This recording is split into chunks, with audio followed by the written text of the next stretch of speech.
ప్రజలు ఏమైనా గమనించలేదనుకుంటున్నారా?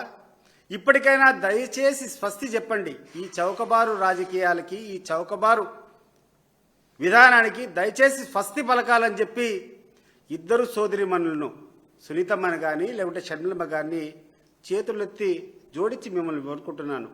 మీరు ఎంత దూరం జగన్మోహన్ రెడ్డి గారిని అప్రతిష్ట పాలు చేయాలని ప్రయత్నం చేస్తే ప్రజల దృష్టిలో మీరు అంత భయంకరంగా మీకు చెడ్డ పేరు వస్తుంది. అది గుర్తుపెట్టుకో.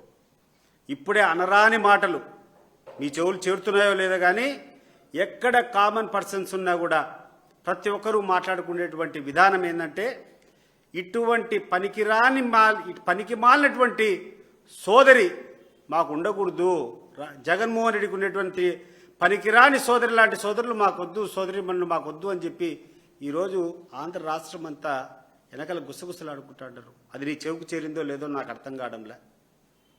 నువ్వు ఏ రోజు మాట్లాడినా నువ్వు PCC president, Pradesh Congress president అంటే కాంగ్రెస్ పార్టీ యొక్క గలం విప్పాల్సినటువంటి వ్యక్తివి, కాంగ్రెస్ పార్టీ యొక్క ఆశయాలను ప్రజలకు తీసుకోవాల్సినటువంటి వ్యక్తివి. కానీ నువ్వు చేస్తున్నదేదమ్మా, you have become a mouthpiece of Chandrababu Naidu and Lokesh. ఏ రోజైతే చంద్రబాబు నాయుడు డిఫెన్సివ్లో పడిపోతాడో, ఏ రోజైతే రాజకీయంగా చంద్రబాబు నాయుడు మాట్లాడలేని పరిస్థితి వస్తుందో ఆ రోజు నిన్ను వాడుకోవడం, నిన్నో లేకుండా ఉంటే సునీతమ్మనో వాడుకోవడం, హెడ్లైన్స్లో ఆంధ్రజ్యోతి లేకుండా ఉంటే Eenadu paper, ABN Andhra Jyothi, TV5, ETV ప్రధానంగా బురద జల్లేటువంటి కార్యక్రమం. మహాభారతంలో చదివినాం, భీష్ముని చంపాలంటే, అంత గొప్ప వ్యక్తిని చంపాలంటే ఎవరి చేత కాల, దానికోసం ఆయన చంపేదానికోసము అర్జునుడు ఒక వ్యక్తిని, నేను చెప్పకూడదు ఆ పేరు, తీసుకొని వచ్చి పక్కన పెట్టుకున్నాడు. అట్లా చంద్రబాబు నాయుడు గారు కూడా ఈరోజు యుద్ధం చేయలేక జగన్మోహన్ రెడ్డితో మీ యొక్క బొమ్మలను పక్కన పెట్టుకొని మీరైతే ఆయన ఏమనని చెప్పి ఈరోజు ఈ రకమైనటువంటి పరిస్థితులు వస్తున్నాయి. అది మీరు గమనిస్తున్నారో లేదో. మీరు చేసేటువంటి ఆరోపణలు ప్రధానంగా వివేకానంద రెడ్డి హత్య గురించి మీరు మాట్లాడారు. వివేకానంద రెడ్డి గారి హత్యలో ప్రధానమైనటువంటి లీడ్ కానీ ప్రధానంగా ఉన్నటువంటి కథ ఏంటంటే, దస్తగిరి అనేటువంటి వ్యక్తి వైఎస్ వివేకానంద రెడ్డి గారిని హత్య చేశారు. మా ప్రాంతంలో కానీ మా జిల్లాలో కానీ వివేకానంద రెడ్డి గారికి ఒక ప్రత్యేక స్థానం ఉంది. ప్రజానాయకుడు ఆయన. సామాన్య మానవుడు ఎవరైనా పోయి కష్టం ఉంటే కూడా ఒక చిన్న వ్యక్తికి సైతం, ఎంత చిన్న ఆఫీస్కైనా పోయి ఆయనకు న్యాయం జరిగేదానికి ప్రయత్నం చేసేటువంటి ప్రజానాయకుడు. ఆ నాయకుడు చనిపోవడం మా అందరికి కూడా బాధాకరం. నేను అప్పుడు తెలుగుదేశంలో ఉండి అప్పుడు ఆయనతో విభేదించినా, ఈరోజు నేను వైఎస్ఆర్ కాంగ్రెస్లో పార్టీలో ఉండి జగన్మోహన్ రెడ్డి గారికి అత్యంత సన్నిహితంగా ఉన్న వైఎస్ వివేకానంద రెడ్డి గారంటే ఒక ప్రజానాయకుడిగా మా గుండెల్లో చెరగని ముద్ర ఉంది. కానీ మీకు తెలియనటువంటి విషయము, మా ప్రాంతంలో తెలిసినటువంటి విషయము, వివేకానంద రెడ్డి గారికి కూడా ఎన్నో వీక్నెస్లు ఉన్నాయి. ఆ వీక్నెస్లు బయటపడకూడదు. అంత గొప్ప వ్యక్తికి, ఆయన బతికిన బతుక్కు, ఆయన చేసినటువంటి సేవలకు ఆయనలో ఉన్నటువంటి వీక్నెస్లు బయటపడితే ఆయన ఇమేజ్ మసకబారుతుంది. ఆయన ప్రజలలో ఆయన యొక్క ఇమేజ్ పలచన పడకూడదు అని చెప్పి ఎన్ని సందర్భాల్లో కూడా కాంప్రమైజ్ అయిపోయి ఇప్పుడు కూడా ఆయన విమర్శించేటువంటి పరిస్థితులు మేము చేయలే. అన్నిటికంటే ముఖ్యంగా జగన్మోహన్ రెడ్డి గారు ఒక్కరోజు కూడా వాళ్ళ చిన్నానంటే గుండెల్లో పెట్టుకొని మా చిన్నాన అని చెప్పి ఆ చిన్నాన ఇమేజ్కు ఎటువంటి డ్యామేజ్ జరగకుండా కాపాడేటువంటి వ్యక్తి. రెండో వ్యక్తి అవినాష్ రెడ్డి గారు. ఈరోజు ప్రెస్ మీట్ పెట్టినా, ఎక్కడ మాట్లాడినా ఎంత హుందాగా మాట్లాడతాడంటే, సునీతక్క అంటాడు, వివేక పెద్దనాన్న అంటాడు. ఇంత గౌరవంగా వాళ్ళు మీ నాన్నకు విలువ ఇస్తే, మీ నాన్న చేసేటువంటి వివేకానంద రెడ్డి గారు చేసేటువంటి వీక్నెస్లు బయటపడకూడదని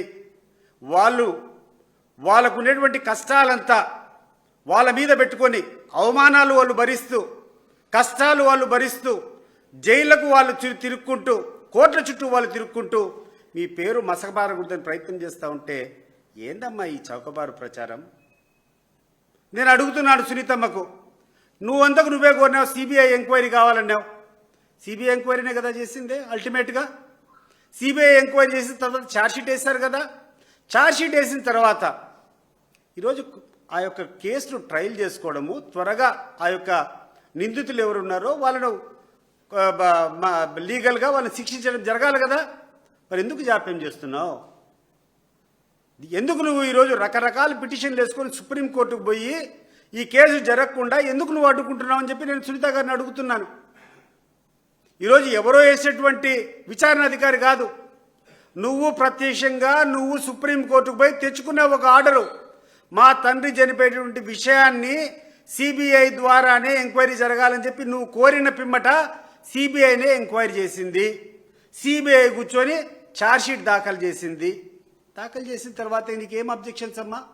కోర్టుకు పోతావు, నువ్వు సుప్రీంకోర్టుకు మళ్ళా పోతావు. పోయి నువ్వు అడిగే అభ్యర్థన ఏంటంటే ఇంకా లోతైన అధ్యయనం చేయాలి. తల్లి, ఎంత లోతుగా అధ్యయనం చేస్తే నీ తండ్రికి అంత అపకీర్తి వస్తుందమ్మా. నీకు అర్థం కావడం లేదు. ఎంత లోతుగా అధ్యయనం చేస్తే అంత పాపం ఆ నాయకునికి, ఆ ప్రజానాయకునికి అప్రతిష్టపాలు చేస్తావు నువ్వు. నీకు అర్థం అవుతుందో లేదో ఒకసారి గుర్తుపెట్టుకో.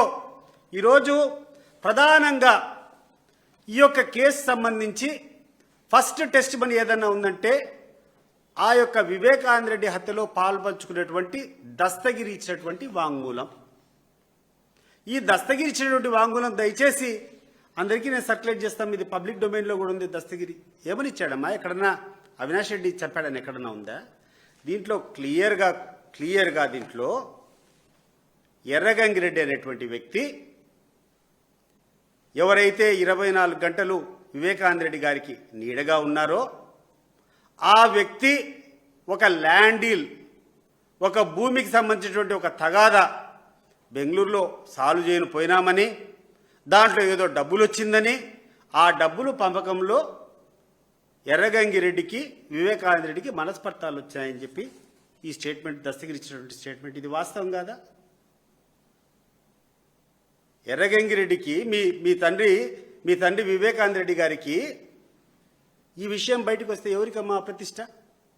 ఎవరో ఆస్తుల మీద పోయి ల్యాండ్ సెటిల్మెంట్, ల్యాండ్ డీల్ చేయాలని చెప్పి వివేకానంద రెడ్డి పోయినాడంటే ఎవరికి తల్లి ఆ ప్రతిష్ట? ఇది కాదా ఉండేది దీంట్లో? అది వదిలిపెడదాం. నెక్స్ట్ రెండవది, మీరు మాట్లాడేటప్పుడు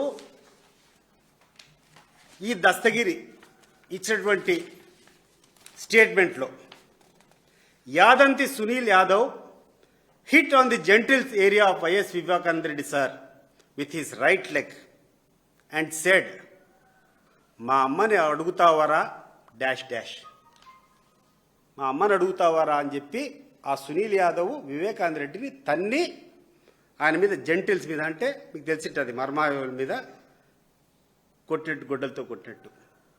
దాన్ని బట్టి ఏమని అర్థమవుతుందమ్మా?